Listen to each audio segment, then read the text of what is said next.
Hello, everyone, and welcome to the Watkins Glen International Road Course here in New York for the running of the GoDaddy at the Glen, the 15th race of this Sundrop Cup Series season. We've had three great road course races this season so far, with a win from Tib Foster, Matty Porta, and Sebastian Kukulon at all three of them, especially last time out at Old Spice, being one of the best road course races we've seen in a long time, with great battling and a last turn pass with a dive from Kukulon. It's going to be 40 drivers here. The biggest entry list of the season. 49 teams entered this event. 9 drivers went home. We got our field of 40, and we got a lot of exciting action ahead of us. But we're not taking Watkins Glen alone. We have, of course, our regular co-commentator in the Cup Series, Peter, joining me in the booth. It's always good to be back after a couple races off. And the one thing I do want to mention before we get rolling down trackside for the rest of pre-race ceremonies is that I feel like this entry list solidifies the fact that Watkins Glen here in the Finger Lakes region of New York is a crown jewel on the NSDCA schedule because it's known for its excitement, it's known for its attrition, but if you have 9 people going home, that shows you that people want to be here because all eyes are here in upstate New York. That proves it as well, with this being the biggest entry list in the history of the Sundrop Cup Series, as we had last year. Only 3 races filled the 40-car field for the series, and this season we haven't really had a 9-car go-home list. We've had maybe 5 or 6 at some tracks like Daytona and the rest. But without further ado, we'll be going through the starting grid a bit. On the pace lap, we're going to go ahead down trackside and get this race underway. Watkins Glen is ready to put on some great action. 29 laps ahead of us at this road course. Let's go ahead down trackside for the commands to fire the engines here at Watkins Glen. Drivers, start your engines. Pepsi and the NSDCA have teamed up this season to bring you the Pepsi Pole Award for the fastest qualifier in all 26 Sundrop Cup Series races this season. Today it's Irving Allison, the 13th different pole winner in 15 events this season. We're seeing if Irving can get himself into victory lane on the road course. BGM has been unstoppable this year with 6 or 7 total victories. Can Irving make it 8 today? Will his teammates do it as well? We're going racing at the Glen. Rolling up through the S's here at the Glen. Next time by, they'll be coming through here pretty quickly and slinging around each other as they follow each other up this big hill here at the Glen. It's Irving Allison stealing a pole from road course ace Tib Foster on the front row. Old Spice winner Sebastian Kukulon in third with DJ Curtis fourth. Cody Goforth fifth. Colton Lane sixth. Rivals Jay Jefferson, Peter Onjak making up row 4. And Zachary DeLello, Larry Hagan, 2 pretty good road course guys that both should have wins this year. They roll off in row number 5. Matty Porta, an uncharacteristic start for him. 21st at Watkins Glen, but this track has given him a lot of stress and has punished him a lot in the past. And 3 drivers failed post-qualifying inspection. Riley Spurley, Brad Cheston, both qualified outside the top 30. They will start at the tail end, while Preston Emmons already DNQ'd the race, but did get nicked for post-qualifying inspection. The important things here at the Glen are being consistent and staying out of other people's messes.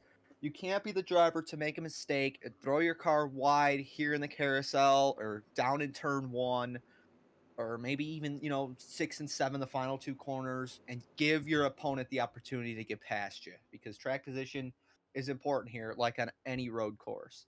But also, you got to stay out of other people's messes. You could have people bouncing off both sides of Armco in front of you, but you got to get through these wrecks. You got to get through this attrition. You got to keep your nose clean if you want to win this race because we get some unexpected winners here at the Glen because they're the guys left at the end.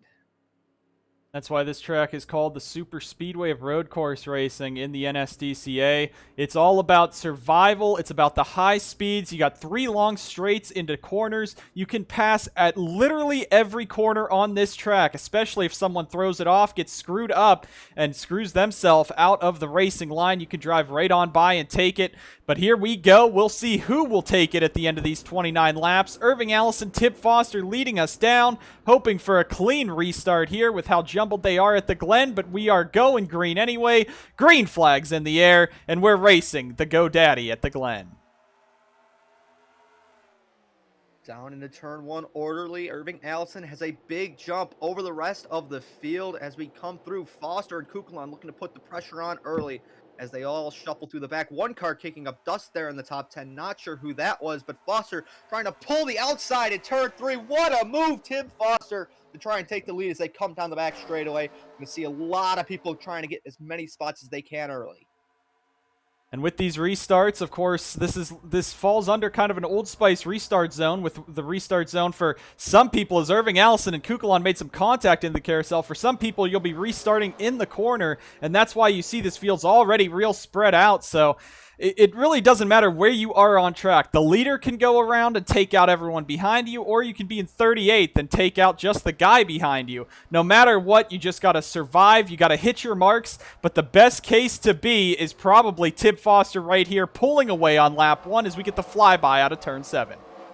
Oh, man, it looked like the 17 and 5 were really close there on corner exit. Goforth got his win, but Curtis is still winless in the Sundrop Cup Series, trying to get it done for the 5 team and for Monster Motorsports. He's got a lot of momentum on his shoulders trying to get it done for once, finally. It would be a big milestone for that team to finally get it back into victory lane, because we got Kukulon and Allison all over each other coming up to the backstretch. You're going to see, we're going to take a long look down this back straightaway with a beautiful camera angle showing you the entire backstretch. You see about the middle of the way down, they start kind of bobbing and weaving, trying to break some of that draft. Very interesting to see, but this is, as we said, a super speedway race. That's how you got to treat it, with the draft being key. You still have to hit the corners, and if you hit the corners right, like Tim Foster did in the carousel, you can pull away. But down these long straightaways, you see Kukulon trying to stay in the draft of Irving. You can pull right up there and make those moves into the corners. And unlike a super speedway, you got actual braking, so you can make these moves after getting those slingshots down the straightaways and make something happen at any part of the track. But turn 1, definitely a big passing opportunity, probably the hardest braking zone we got, downhill into a sharp right-hander, and that's the chance you're going to see. If someone goes wide there, someone's going to be there to capitalize. Jack around Jefferson there, as maybe we could get our ticker up. I want to take a look maybe quick through the back of the field, see who's been gaining some spots, see who's been losing some spots. Spurley's picked up a couple of spots. Anderson Reed, Jeff Alloway, they're not going any forward. Got Justin Knight back there looking up a little bit further. Logan Cloud, Diego Yepes, Carter Friesen. A lot of big names. And there you see Matty Porta as well. A lot of big names stuck here in the midfield. Couldn't get too much done on the start of the race. They might have to rely on some pitch strategy as this one winds down.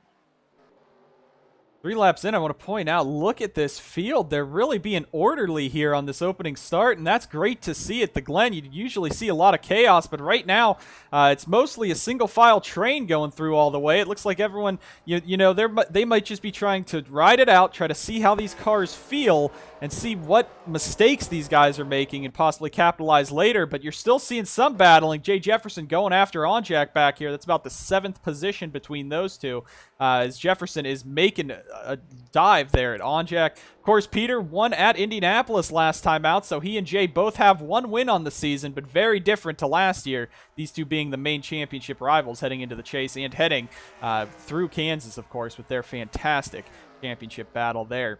As you go back up front, though, starting to spread out up front, top 5 single file, then really that's the name of the game. Everyone's pretty much single file throughout this field, and I think they just want to take some laps off the time here at Watkins Glen before they start getting too crazy. Oh, and look at that commentator's curse. Tim Foster made his first mistake of the day, and he's going to lose the lead because of it. Irving Allison's going to swap by, and that momentum's important, especially when you're all lined up. We could see some jostling up here. It's Kukulon to the outside of Foster through 6. Going to have the inside here for turn 7. Might have been a better move for Sebi to take the outside through 6 as he pulls it down to the inside. See what happens as Irving getting up on the curbing. I think it's time the intensity gets turned up a little bit, folks. 5 laps in, you're starting to get some of that tire where we said and we saw in the truck race, pit strategy can be really different depending on everything that happens in the race. See Kukulon shoving his way through, making contact, making room with Tib, pushing him into the grass. Curtis is there just trying to see what's going to happen between these two, but Tib and Kukulon not giving each other an inch coming through the S's, and they're going to make some contact there, and Kukulon Foster around, and Curtis is in it as well. Look out, we're going to have cars flying in.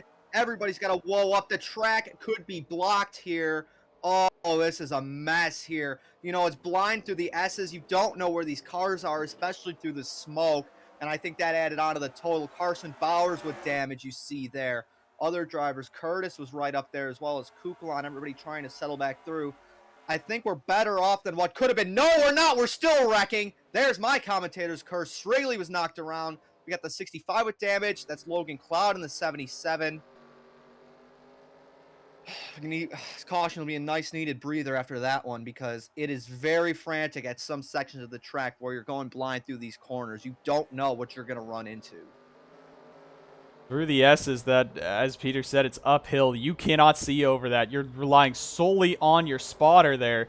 These guys are still racing hard. Yepes just got put in the wall, and Jeff Alloway and Reed are going to get together coming down the front straightaway.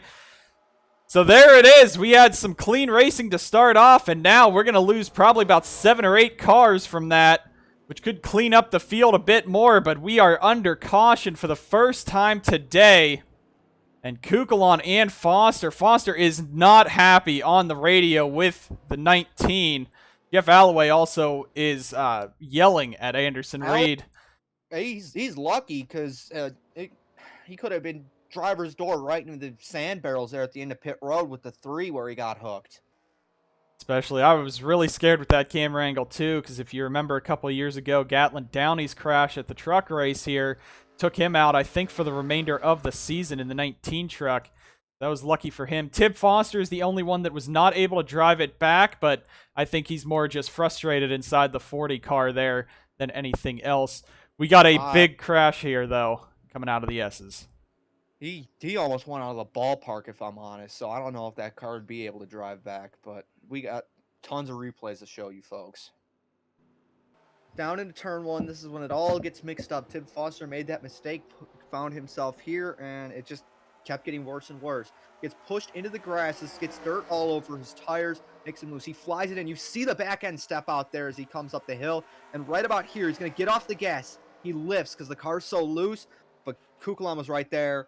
And you see what transpires. A hard hit, and then everybody trying to scramble through. Hagan saw Curtis. He didn't see the smoke. Goes right into the 19, as well as the 65 to 33 and others. You got more drivers coming in, but everybody else about back here really slows up. Look at Jacob Edson here around the high side. He's going to pass about like 5 or 6 cars. Saw the hole open up, but further down the back stretch here, we get into some more action. So if we're looking at this real quick, the second incident of this, you got Joseph Strigley beside Edson.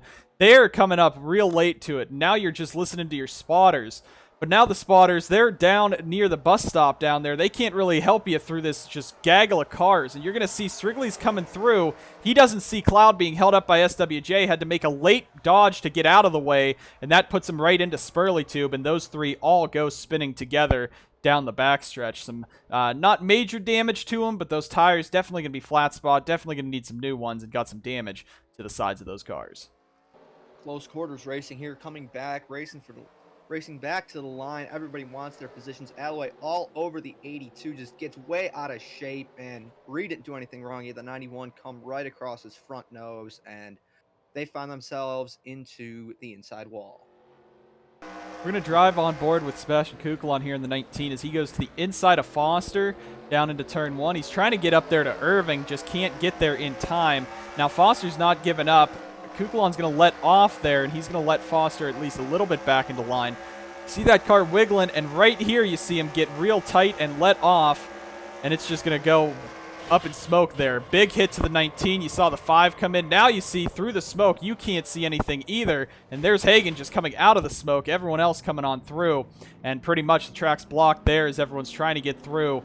Big crash down here in the S's here at the Glen.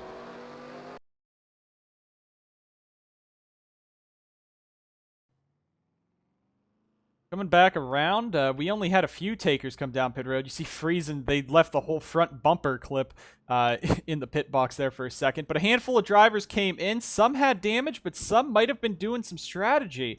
If you're looking at it, we could be seeing maybe 1 pit stop left in the race if you pit right here. But Larry Hagan, Justin Knight brought it down. DJ Curtis, Burkhart were big hit factors in that crash. So was Friesen, Duncan. I don't know if Max Anderson got too much. He came down. Spurley Tube was in that second part, but I know Brad Cheston and Ash Sutton drove through all those incidents. They were at the back, so that's pure strategy on the Anglebright 1 and the DWM 10.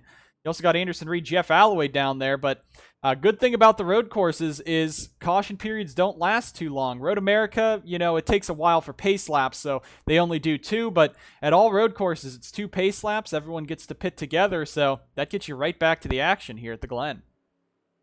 And if you remember, that 10 car worked itself up through strategy at Old Spice, found themselves leading late in that race, which helped with the insanity of that one. But I mean, we have another great turnout at Watkins Glen. This is probably one of the best, well-attended. Some of the best fans are here at Glen. I mean, it's a bit of a party, obviously, because it's a road course, but they're in for a treat, I think, like they are every single year we come here. Of course, if you remember, we used to run the bus stop here. We saw a plethora of crashes down there in the early years, and that's why the NSDCA thought of taking it out. And I believe it was the first year that we took out the bus stop that we had that iconic finish in the Mountain Dew Custom Series race with Jordan Forbes and someone else getting together into the carousel and Anderson Reed stealing that race win in the 44. And really, it's been like that ever since. And if we're really looking at it, I think taking out the bus stop really helped just prevent some crashes because we still have a lot here, but they're not usually down there at the end of the carousel as often as you usually see. But we're coming through now the final 2 corners. Irving, Allison, Cody Goforth, Onjack, Lane, and Jefferson, your top 5.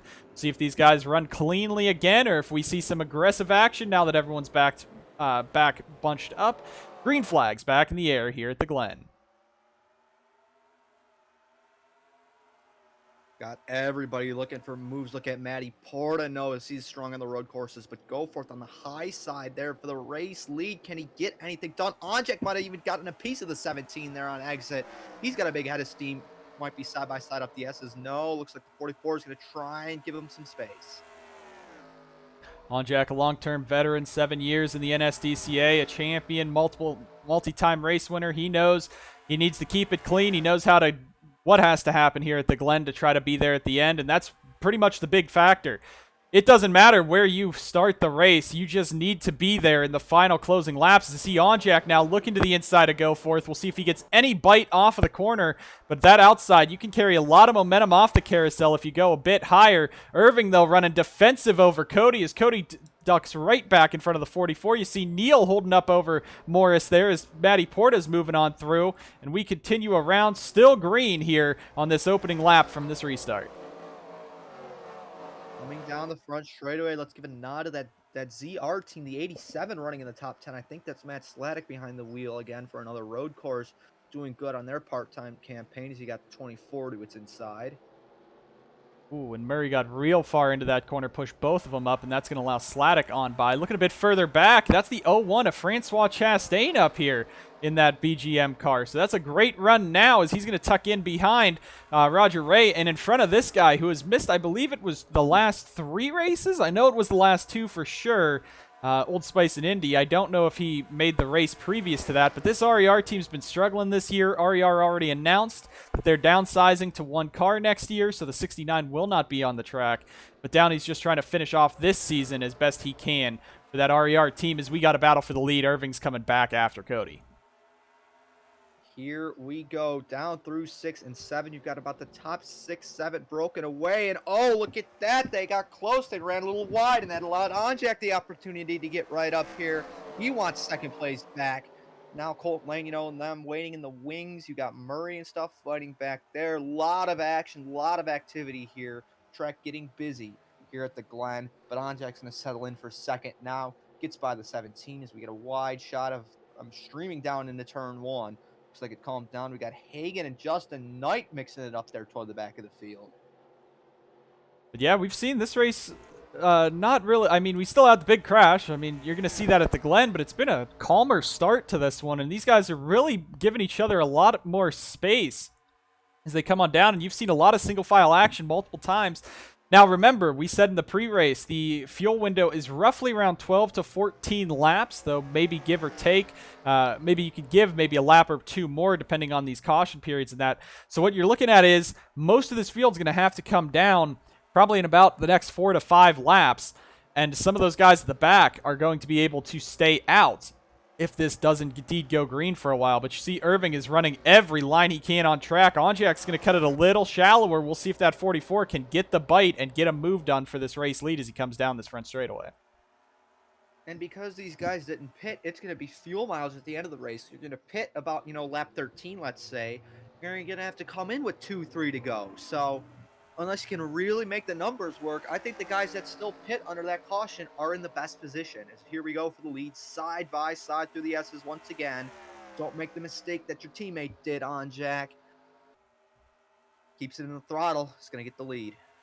That was real close coming through the S's there. And as we said, you can pass anywhere on this track. The S's are a technical part of the course going uphill, a blind uphill, and you just got to, hit those marks and hit that line. And these guys can still go too wide through there. That just puts the amazing skill of these drivers to get these things done at Watkins Glen. As Irving's going to bounce back with a run coming off the carousel. He's looking for that top spot again if he can get it. It looks like he got real slow there as Onjak might have ran it a bit wide. We'll see if he can fight back after Irving did that a bit more shallow into 6. But as we come through 7, Onjak's going to take that race lead and start to pull away. Settling in, settling down, not too much movement throughout the grid. I kind of want to see where some of the more damaged, beat-up cars are running toward the back of the field. See if guys are making up time, not making up a whole lot of time. I mean, you got Burkhart back there freezing. They're keeping up with the pack. I saw Anderson Reed, I think it was, that really dropped off pace. Yeah, him and Alloway are the two back there just kind of riding around. But look at this. Onjak trying to build a gap up front as, Allison and Goforth can't get themselves separated. But, I mean, maybe a guy like Colton Lane, maybe a guy like Jay Jefferson, maybe even DeLello. Guys who are up here the whole race, but being quiet here in the early stages could pounce, especially with a good pit stop.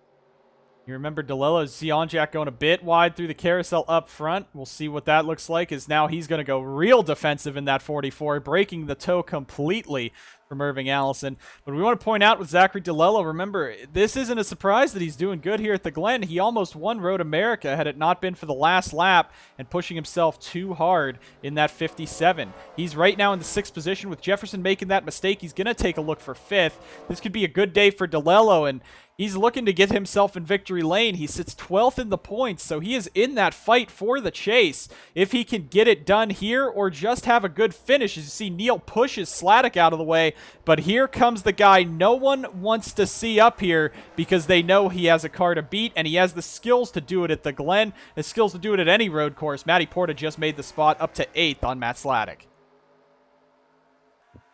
Porta, I believe he is coming back to this 20 ride next year, if I'm not mistaken. So good to build up some more confidence with Monster Motorsports, get the job done here. As here we go, Murray underneath Sladek for, looks like this is going to be about 8th, I think, running now. I mean, Austin Murray came back to the series. Well, he never left, but he was almost gone on a couple of occasions. But SBR gave him the ride. This was a brand new car at the start of this season. I think of all the new cars that have come in equipment-wise throughout the year, that this is one of the best ones. Might have had a little bit on it, actually, but 2014 is, I think they're exceeding expectations for how their year's gone. Well, he's been doing good, but you can't forget this is the 82 team now after they swapped after Nashville. Oh, they did. I forgot about that, like you said. But still, I mean, Jacob Edson hasn't been doing too bad. Edson, of course, announcing he will be not running full-time in any series next year. Zachary DeLello's going back after Jefferson. This is for 5th.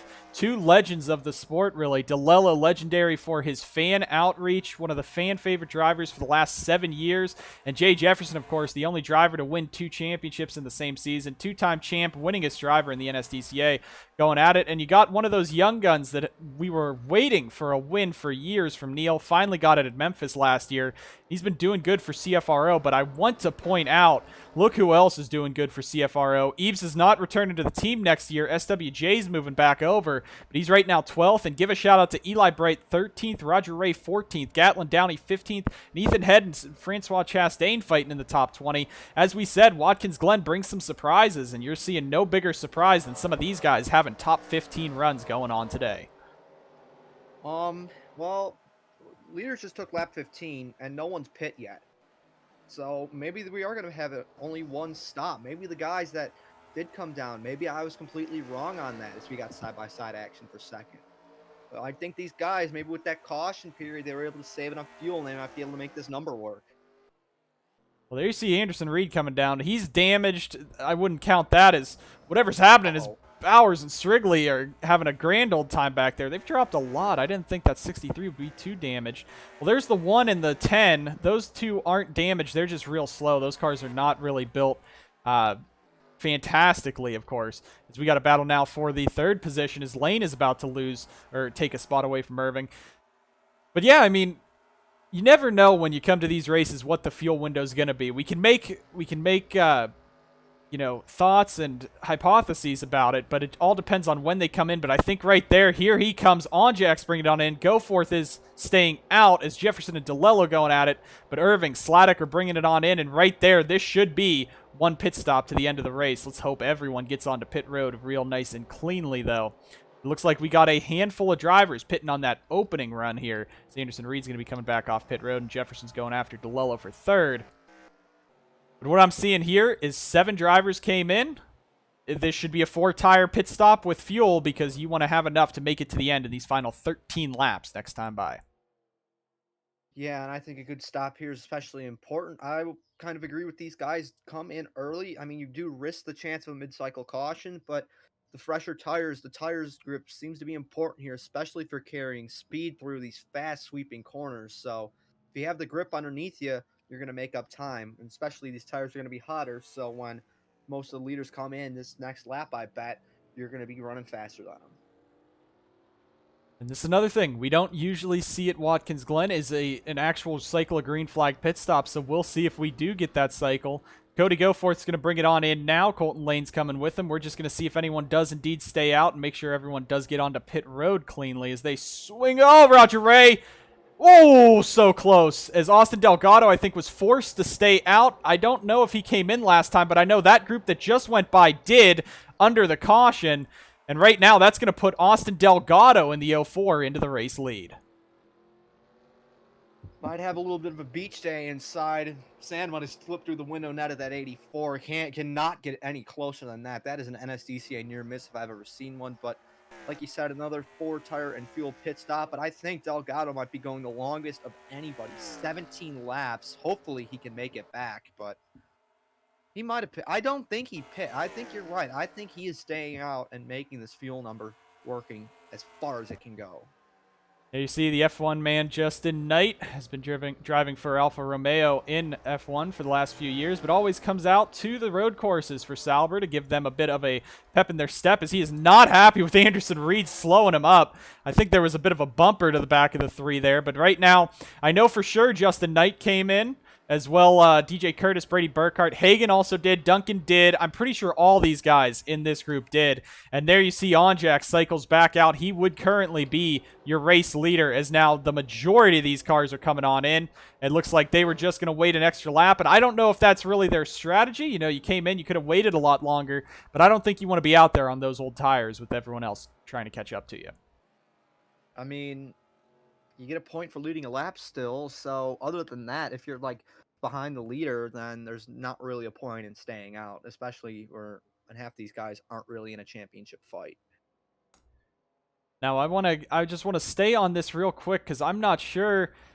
A 2-tire call could be a key here if you were trying to, but it doesn't look like they're going to. As Onjak will be the one cycling out, but Irving Allison is pressuring him for everything he's got there, and he's going to jump to the inside. This could be for the lead, and Goforth overshoots that, but this could be for the lead here as we're going to cycle back around and possibly a few more laps whenever that front group decides to come in. But Onjak and Irving real close there. We're going back up now. One thing I want to point out is I hope everyone makes it back off of pit road. Good. We've seen that be some issues at road courses before. But there are the guys that have not come in yet. Max Anderson, Riley Spurley to bring it on in. And Ash Sutton, remember Old Spice. They're going for it all. DWM's trying to get it, and they get a bonus point for a lap led. So put that under the tally for DWM. This should be, I think, their first ever lap led in the NSDCA. Well, they need those sponsors. So if anything, they're getting exactly what they paid for. Well, nobody's paying them. That's the thing.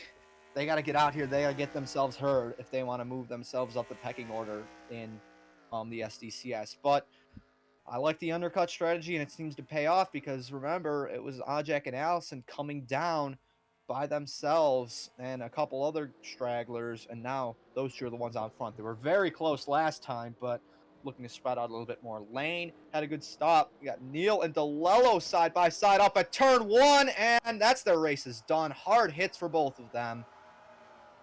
I don't think anybody else is going to get into them, but do we have a caution? That's the big question right now. Oh, yeah, we do. The NSDCA, sometimes on road courses, we will admit some caution periods are weird, but they call it for that. But I want to point out this man right here, it's probably not going to work because now we're under caution, and, you know, they're going to bunch up, so his pit stop's not going to really work, but that's going to at least guarantee him a couple more laps led, so give a shout-out to DWM, having a great day there, and we are just going to stay on Sutton for a second. Let the sponsors know, any sponsors that want to sponsor a Ford team, especially with a rebuild coming from that manufacturer next season.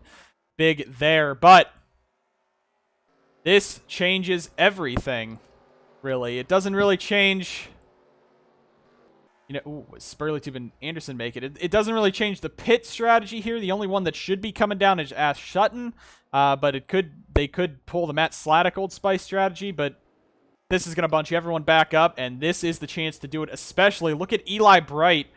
Once Sutton pits, Bright will be in the top 5.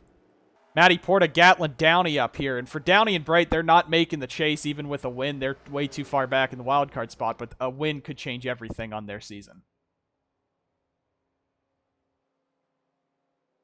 Sorry, I had to yawn there, but Ash Sutton, the only way that they would have benefited is if the NSDC had different rules. If this was a series where the pits did not automatically close when the caution came out, if you're able to pit and then pick up the pace car whenever, wherever it is, Sutton would have 4 fresh tires and still be the leader most likely. But because they closed the pit early, Sutton wasn't allowed that opportunity and will have to pit and lose everything here. Because there is absolutely, might as well put my entire house, car, wife and kids, everything in my life on it. There's no way you're making it here on 23 laps of fuel. Now, you never know. The 10 team, a bigger thing for the 10 team is the money situation. When you're sitting here unsponsored, you don't have much funds to do it. So I don't think they're going to do it. I think they're going to do the smart play. I just realized Jeff Alloway is out because of an accident, so something must have happened to the 91. But if they stay out, the only reason they'd stay out is to try to stay out of a crash. But I think on old tires and running out of fuel would be much scarier for him. So I hope the 10-team pits. We'll see right here if anyone does indeed pit, but it doesn't look like that 10 is coming down. He's staying right in the middle line as they come on through. Never mind, the 10 will bring it on in, thankfully. Field will cycle around. Pulling our legs a little bit there, I bet. Yeah, I mean, the good thing for Sutton, though, is that's multiple better laps on your tires. That's less laps on your tires than a lot of these guys. Pretty much the whole field, of course, with no one else coming on in. Unless okay, they are going for tires back there. They were just sitting there for a second. But I don't know how much it'll improve them, but they might be able to pass some of the slower guys at the back and maybe come out of this with a top 25 position. No matter what, though, we got a replay to take a look at before this race goes back green. Peter Onjak, Irving Allison were the dominant duo of the day. Cody Goforth, Colton Lane trying to stop him, and Eli Bright, a new face in the top 5. Let's go ahead and get a quick replay. Bring us back to the action here at the Glen. For this incident, there's not much to diagnose. It's Neil and DeLello going for the same spot in the top, just outside the top 5. Neil pushes it wide. DeLello's not willing to give it up, and they're both going to end up in the tires. So a pretty big hit for both of them. But again, these walls here at Watkins Glen do have a lot of give with those tire barriers. We're under caution for, what, the second time today? Here at the Glen. Alrighty, folks. Welcome back to the GoDaddy at the Glen here. Let's go down your top 10 as we close into the final stage of this race. It might be go time for some of these drivers. We got Onjak in the lead, Irving Allison, Cody Goforth, Colton Lane, and Eli Bright, your top 5. Then behind them, it is Jefferson, Porta, Downey, Murray, and Morris, your top 10. For what happened to Jeff Alloway, well, we mentioned Roger Ray got some sand through his window net, and Alloway got sand all over the car. I'm glad to know he's okay after that, and somehow no caution for that. the officials work in mysterious ways, as I think you viewers at home well know. But now we got 8 to go. Looks like gonna be a fun one. Should be 8 to go. I'm going to put emphasis on should, be able to make it to the end of the race with no more pit stops. Green-white checkered throws a wrench into those plans, and as you know in the Cup Series, you have a green-white checkered finish when you're going to be low on fuel. It's a guarantee. Giving a quick shout out, Matthew Eves in 11th. A great run for that 47 team. Roger Ray looking for 2 top 15s in a row. Austin Delgado also up here. Ethan Head, his first start in the 61, having a top 20 day. Matt Sladek's fallen back. Logan Cloud recovering that 20 into the top part of the grid. 34 cars still left in this race, all on the lead lap, and Ash Sutton, we'll see what that 10 team has in store for these final few laps, but what you're looking at now, what if we do go to a green-white checkered and Ash Sutton, the race winner, being the last one to pit? Coming through the final corner here, turn number 7 at Watkins Glen. We'll see if this will be the last restart. If it is, they got to get aggressive now. Coming down the front straightaway, green flag is in the air, and we're racing again at the Glen. Fans love the roars of the V8s coming down this big drop into turn 1. It's steeper than it looks on the cameras, folks. Jay Jefferson throwing it 3 wide. This is going to be tight into the corner. He really has to back out of it. Lane gets squirrely on the exit off the side of the 17. But Irving Allison, all over the back of the 44. It's been these two throughout the second half of the race that we've seen. Will it be these two to the finish? These two both have only one win on the season. Toyota, of course, the dominant manufacturer. Dodge close behind. It doesn't have the number of wins, but it has the number of drivers fighting for the regular season title, and it's Peter Onjak who is your regular season points leader right now in that 44. Mr. Consistency all season long, and if he wins here, that's 2 in a row, and I think he's finally trying to show these drivers what Onjato has in store for the championship fight this year, as Colton Lane has gotten clear of Cody Goforth for 3rd, Eli Bright 5th, as Porta has jumped up to 6th, and now what you're looking at is this 20 car is so fast. He's won races by such large margins at road courses before. He's not too far behind Onjak as they come down this front straightaway. Looking a bit further back, Morris lost 2 spots to Benyako, and Eves looking all the way through, making sure everyone is still up to pace and clean as Lane and Goforth get making contact coming off of 1. That could have been really bad right there. Goforth still all over the back of the 60, not giving Lane a single inch. As Porta's so close to the back of Eli Bright, he might as well know the 11 herbs and spices by now, the KFC secret recipe. Jefferson slipped back just a little bit, especially after that poor restart. Do we see a move from Lane back on the 17? Do we see a move from Porta finally around Bright? It's late. Bright's going to block it off down into the carousel. Oh, Allison and Goforth, the BGM drivers trying to rubber in the high side. Not going to work. Here comes Colton Lane for 3rd. And now this is what we saw. We were waiting all race long as Yepes is in the wall at the back. Must have overshot the carousel. Goforth going to overshoot 6th as Lane gets the crossover on him. And he's going to take that 3rd position away as Irving Allison is pressuring the number 44 out in front. Does Colton Lane finally jump up here? Here comes Porta for 5th. This could be a Monster Motorsports headway coming at the end here. A charge by the 60 and 20 late in this event. As Porta is going to send it down to the bottom. Onjak runs it wide. Irving tucks in right behind him. Porta and Bright making contact off the corner, and we got so much going on this track. We're trying to see it all. We're trying to get a camera angle to see it all as they come through up through the S's.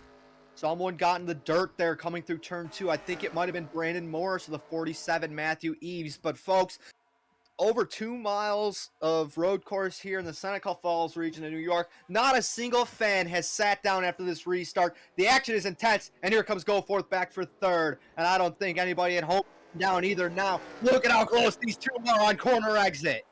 They are pushing it there. You see Jefferson now working on Bright. Jefferson knows with Bright, this being his last season, just needs something to go right. So you know Jay's going to at least try to race him cleanly and help Bright get that top 10 finish. What a day we're seeing from the TSR camp right there. And Gatlin Downey really needs to get back up in this points fight if he wants to try to lock himself into any races this season. Benyako now making a move under Murray. That's teammates there up front. As up front, they're starting to single file out and kind of spread out. We'll see what it looks like there. As it looked like Jefferson Jefferson was trying to make a move, but we'll see how it is. One mistake could cost you your day, cost you your race, as here comes Porta now up on his teammate Lane. These are the two big road course guys for him, as Lane got real sideways, some contact through the S's, still some contact coming through, and Porta said, get out of my way, buddy. I'm going to win this race up to 4th from 6th on the restart.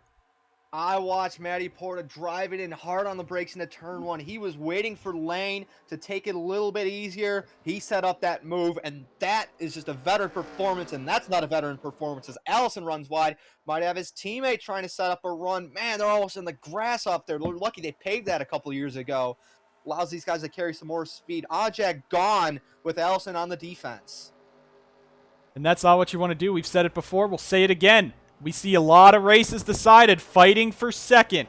Irving made that one mistake, but really, I don't think anyone else has anything for Onjak unless it's that 20 back there, but even then, Lane got him. Yepes is on pit road. I don't know if he's out of the race or not. I don't know if that was a crash or what. We're still under green. You see Curtis and Reed at the back, so Monster's not having a good day. There you see Cheston. Sutton's not gained anything on those newer tires. And the rest of the field, they're pretty much single file mostly right now, but Benyako, give the 83 a shout out. I think he's up 4 or 5 spots since the restart. He's making a late charge in that 83, but it is Peter Onjak off to the races as Irving Allison tries to hold off BGM, TSR, and Monster. You had said that Yep has gotten to the wall in the carousel a few laps ago. That might have just killed the car. Speaking of incidents, Ryan Butcher very slow. He's got a blown tire, it looks like, in the 88. We'll see. There's the 3 and 5. That's going to call the caution. He was in front of cars, so that is going to take Onjak's race away. And we're going to have a green-white checkered, I think, to finish this. I don't know if it's going to be an extension of it, but we're going to have some kind of 2-lap dash as Irving almost throws it away. Drag race between the BGM duo. I think Goforth just nicked him at the line. And now this blows this race wide open. That didn't need to be caution. You have people hitting the wall. You have somebody, plowing through the pit wall trying to pit 30 laps down. He hasn't only been in a car for 5 races ever in his life, but somebody blows a tire. Yes, it's the blind section of the track. There's still people racing around, but you got spotters. There's spotters down in turn 1. They can kind of see up there. It's 2 cars. It's 2 cars at the back of the field. They have time to react. I almost wonder if the NSDCA wanted to see a close finish here. It's been exciting enough so far. That's kind of what I'm thinking too. Especially we saw while Yepes is on pit road, he has damage. I didn't get any notification that he had a mechanical issue, so he must have crashed or stalled somewhere on track. I get with the 3 and 5 coming on by at the top of the S's and seeing that crash earlier maybe, but those two were already clear of him, and I'm sure they knew because Butcher was coming up the hill about 20 miles an hour for the last 10 seconds before that, so I don't... Like, they would have seen that he was, impaired, for lack of a better term, or just wounded. That's the word I'm trying to think of, and he was trying to he was doing his best to get out of the way because you exit kind of on that higher side off of 4, so I don't know. Probably not even gonna let me back in the booth after these comments anyways, but we gotta finish this thing out, folks. Are we gonna have an extra lap? Is this technically gonna fall to a green-white checkered? We're looking at here, it's of course 2 pace laps, so that'd mean 27, then 28. We'll restart on 29 and go and finish it out on 30. This will count as the NSDCA's 1 attempt at a green-white checkered, as it will push us to lap 30. So what you're looking at here is, it'll be a 2-lap dash. If a caution comes out before the white flag, the race is over. Of course, if it comes out after the right flag, the rules in the NSDCA, you race back to the line. Will anyone pit? Does anyone think they're running out of fuel? They made it to lap 15, lap 16. If you make it to 16, that's lap 32 you could go to. If you pit on lap 15, you only get to lap 30. That's what's going to be rough. But it looks like no one's going to come down. I think they're all ready to just end this race off as Yepes is going to bring that 35 out. I don't think they're going to give him the free pass there for him being on pit road. Butcher's coming back out too. since he got towed back after his tire. But we're going to have a 2-lap dash to decide this race. We're going to go ahead, take a quick replay of Ryan Butcher coming up that hill, stalling out. Not much else to say about that crash, but we're going to get ready to go back racing.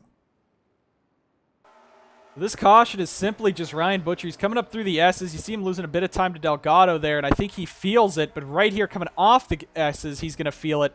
Moves out of the way as best as he can, but you see, look at all these guys having to dodge him right there, and we're still under green, and you got half the field behind him. And he's coming on through. He's trying to get around, almost hits the 63, but, you know, it stops in the track a weird way. Driver's side to the traffic, but those two come by, and you know, that's the end of it right there. If you hadn't called a caution then, you shouldn't have called it there. Got a visual representation here of how blind it really is. Coming through the tunnel, still can't see him, still can't see him. Still can't see him, and it's like right about here. You realize, oh yeah, there's a car there, but not moving.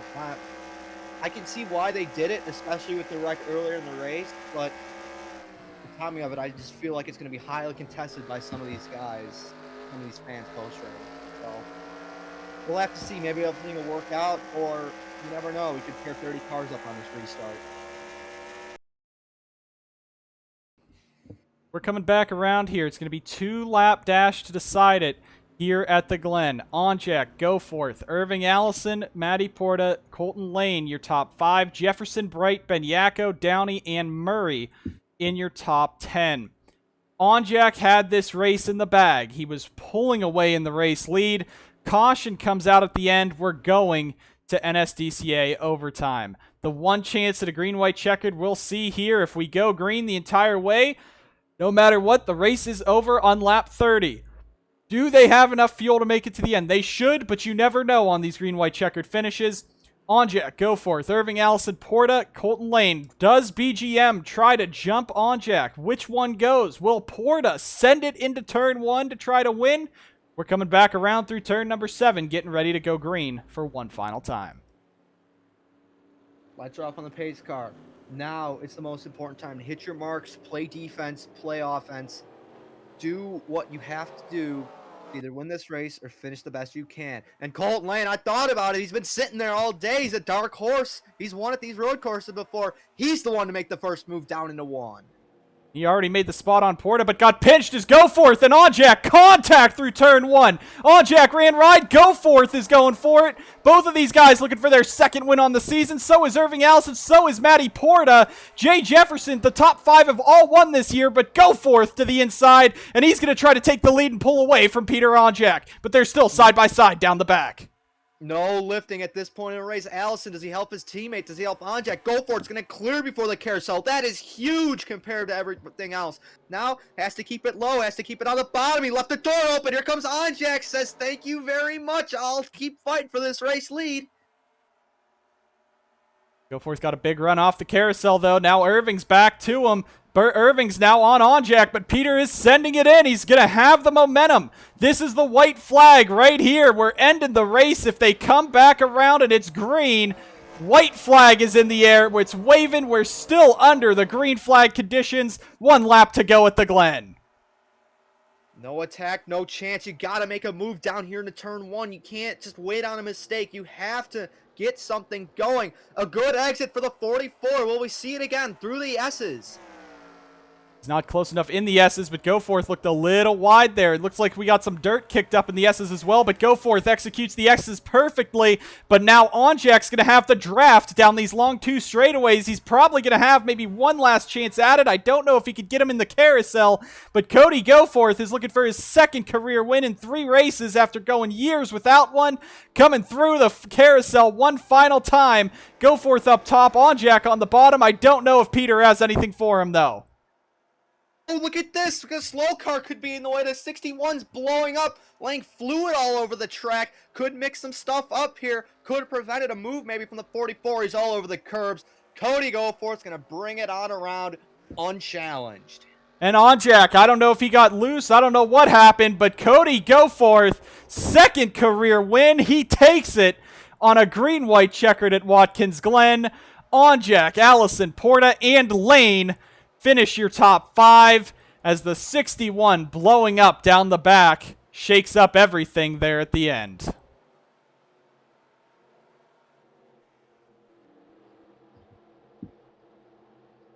No words to describe the end of this race.